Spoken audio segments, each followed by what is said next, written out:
Karena saya pribadi, kenapa jika ada yang bertanya, Mas Nuk kenapa kok masih tetap mengajarkan ilmu hipnotis ini ke banyak orang meskipun ada potensi yang sangat berbahaya, bisa jadi ini menjadi budak seks, misalkan katakanlah seorang pria menghipnotis wanita dan diberikan sugesti-sugesti ketika masuk kondisi yang sangat dalam, ya, masuk kondisi trans yang sangat dalam, ini bisa diberikan sugesti yang menguntungkan penghipnotisnya sendiri.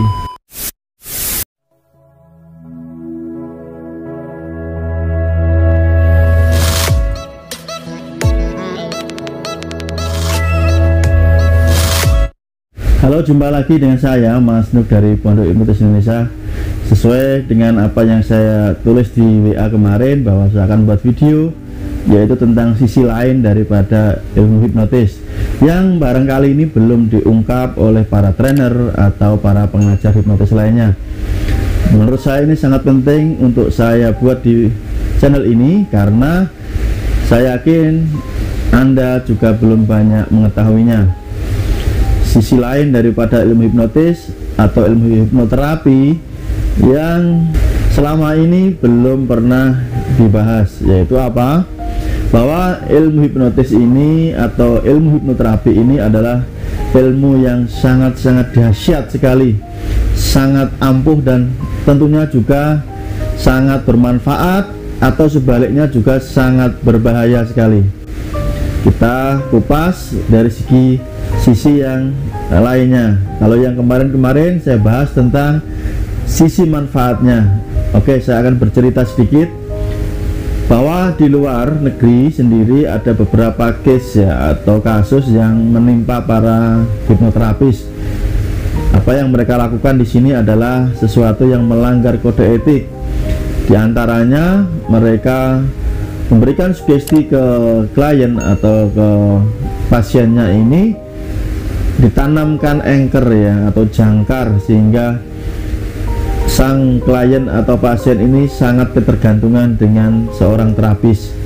Nah, ini sebenarnya sangat tidak boleh dan melanggar kode etik, menanamkan jangkar yang bertujuan agar si pasien atau klien ini tetap kembali lagi untuk melakukan terapis terus menerus. Ini adalah kasus yang sangat dilarang. Ada lagi kasus-kasus yang lain, ketika sang penghipnotis ini, ya, Anda sebut penghipnotis kah, Anda sebut orang yang ahli gendam, ahli manipulator, atau ahli mempengaruhi, ini hanya istilah saja. Bisa jadi dari golongan paranormal, dari golongan orang yang berkecimpung di supranatural, berkecimpung di dunia medis, bahkan berkecimpung di dunia religi atau keagamaan. Banyak sekali penyalahgunaan yang dilakukan ketika melakukan proses pemberian sugesti. Sebenarnya ini dua sisi yang sangat wajar ketika kita hidup di dunia ini, karena selalu ada sisi hitam, selalu ada sisi putih, ada siang, ada malam, dan ada baik, ada buruk. Ilmu hipnotis ini termasuk jenis ilmu yang mirip seperti sebilah pisau yang sangat tajam, ya. Demikian sangat tajamnya sehingga ini sangat-sangat berbahaya jika penggunanya ini menyalahgunakan. Pisau yang tajam jika digunakan untuk memasak di rumah, ya, mengiris bahan-bahan dapur, ini tentu sangat bermanfaat. Jika istri Anda atau ibu Anda memasak di rumah menggunakan pisau yang sangat tajam ini, tentu sangat membantu sekali. Namun jika pisau yang tajam ini dipegang oleh orang-orang yang tidak bertanggung jawab, ini bisa digunakan untuk tindak kriminal atau kejahatan, misalkan melakukan pemalakan, penodongan, bahkan penganiayaan atau perampokan. Intinya yang salah ini di bendanya, pisaunya, ataukah penggunanya? Oke, sebenarnya simpel sekali jawabannya adalah di penggunanya, karena benda itu adalah sifatnya netral, ya. Kata-kata yang kita ucapkan ini juga bisa memberikan nilai manfaat kepada orang lain. Tetapi juga sebaliknya, kata-kata yang kita ucapkan ini juga bisa melukai orang lain. Tangan yang kita gunakan ini bisa bermanfaat untuk membantu kita di dalam mengerjakan kegiatan sehari-hari. Banyak sekali yang kita bisa pakai dengan tangan ini, bahkan bisa membuat orang lain nyaman, misalkan dengan kita berjabat tangan, ya, kita melakukan pelukan ke pasangan dan sebagainya. Tetapi tangan ini juga bisa memukul orang, bahkan melukai orang. Yang salah tangannya atau yang menggunakan tangannya. Oke, jadi mulai dipahami di sini bahwa apapun itu adalah netral. Yang membuat ini menjadi baik, menjadi tidak baik itu adalah penggunanya. Demikian pula dengan ilmu hipnotis. Banyak sekali kasus-kasus yang sering terdengar, ya, diberitakan juga penggunaan ilmu hipnotis ini bahkan untuk membuat orang lain ini tanda kutip menjadi budak, ya. Bisa jadi ini menjadi budak seks, misalkan katakanlah seorang pria menghipnotis wanita dan diberikan sugesti-sugesti ketika masuk kondisi yang sangat dalam, ya, masuk kondisi trans yang sangat dalam, ini bisa diberikan sugesti yang menguntungkan penghipnotisnya sendiri. Fenomena ini pun terjadi misalkan di bidang yang lain, di kedokteran misalkan. Para dokter juga banyak yang baik dengan hati yang bersih, dengan hati yang murni, membantu kesembuhan para pasiennya. Namun juga kita juga menemukan dokter-dokter yang mempunyai sifat jahat, ya, yang menggunakan obatnya ini hanya untuk kepentingan bisnis semata. Mereka tidak peduli dengan kondisi pasiennya, yang penting cuan.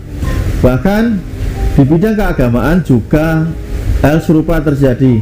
Orang yang dikatakan mempunyai keahlian di bidang agama, mempunyai massa, mempunyai umat, jika orang ini menggunakan ilmunya ini dengan baik, tentu sangat membantu banyak orang.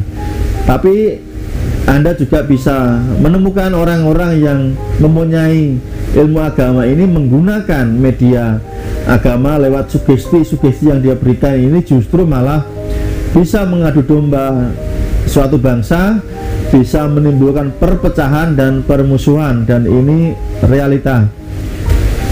Dan ini pun terjadi di kalangan dunia praktisi supranatural atau paranormal atau praktisi apapun. Menurut saya pribadi, sepanjang pengalaman saya, memang jika Anda belajar ini harus pintar-pintar memilih guru yang tepat. Gunakan insting Anda, gunakan akal Anda untuk memilih seorang guru yang tepat. Ini sangat menentukan sekali, karena saya yakin di luar sana banyak yang punya kemampuan untuk mengajarkan ilmu hipnotis ini, namun tidak semua mempunyai niat yang baik, tidak semua mempunyai niat yang murni, yang benar-benar ingin membantu Anda. Banyak sekali yang hanya ingin memanfaatkan kondisi misalkan keuangan Anda. Ketika belajar dengan Anda, maka dibuat yang namanya bertahap atau berlevel-level, sehingga Anda nanti menjadi sangat tergantung dengan para guru atau para pengajar di sana. Inilah yang harus Anda cermati, inilah yang harus Anda benar-benar pahami. Namun jangan sampai ini juga membuat Anda menjadi a priori untuk belajar. Karena saya pribadi, kenapa jika ada yang bertanya, Mas Nuk, kenapa kok masih tetap mengajarkan ilmu hipnotis ini ke banyak orang meskipun ada potensi yang sangat berbahaya? Jawabannya sangat mudah dan sangat simpel sekali. Ilmu ini sifatnya netral. Apapun ilmu itu sifatnya netral, ya. Yang membuat ini menjadi baik, menjadi tidak baik, ini adalah orangnya. Bahkan kata-kata yang kita ucapkan dari segi susunan kalimatnya ini juga netral. Yang membedakan mungkin dari penekanan intonasi kita ke orang lain. Ini pun menjadi efek yang berbeda. Jika kita melakukannya dengan kata-kata yang menyejukkan, dengan intonasi yang lembut, maka juga ini akan diterima baik oleh orang lain. Beda hal jika kita menggunakan kata-kata tersebut dengan intonasi yang keras, intonasi yang tegas, disertai ya mikroekspresi kita melakukannya misalkan dengan nada yang marah, dengan mata yang melotot.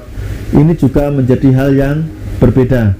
Jadi apapun yang kita ingin lakukan, kembali lagi kepada diri kita. Ketika motor atau mobil Anda ini lagi kosong ya, bensin atau premiumnya lagi kosong, Anda bisa datang ke tempat pom misalkan untuk membeli bensin tersebut dan mengisi motor atau mobil Anda sehingga bisa digunakan kembali. Namun juga Anda bisa membeli premium atau bensin di pom untuk membakar rumah, membumi hanguskan apapun yang tidak Anda sukai. Yang salah ini bukan premium atau bensinnya, tetapi Anda sebagai operatornya ya, yang melakukannya apakah untuk kebaikan diri Anda atau merugikan banyak orang. Demikian, semoga ini menjadikan nilai manfaat buat Anda. Sekali lagi, Anda harus tetap waspada, tetap hati-hati untuk memilih seorang guru yang baik menurut insting Anda, menurut kacamata Anda. Dan sangat terima kasih, sampai jumpa di video Mas Nuk berikutnya. Salam hormat dari saya, Pondok Ilmu Tes Indonesia. Tetap semangat, tetap senyum, dan salam hipnosa.